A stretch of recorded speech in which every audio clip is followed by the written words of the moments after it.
How to add Zelle to your banking app. First of all, open your banking app and log in with your credentials. On the home screen, tap on the Pay and Transfer option and then select Zelle. This will take you to the Zelle enrollment page inside the app. Next, tap on Set up Zelle.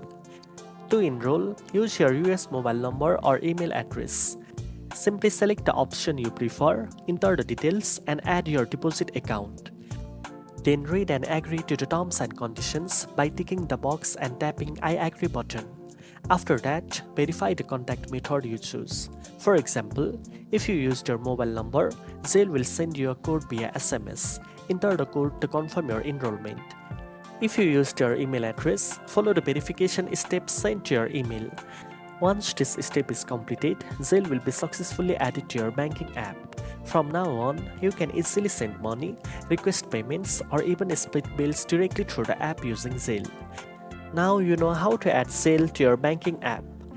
If you found this tutorial helpful, don't forget to like, share, and subscribe for more finance tips. Thanks for watching, and I'll see you in the next one.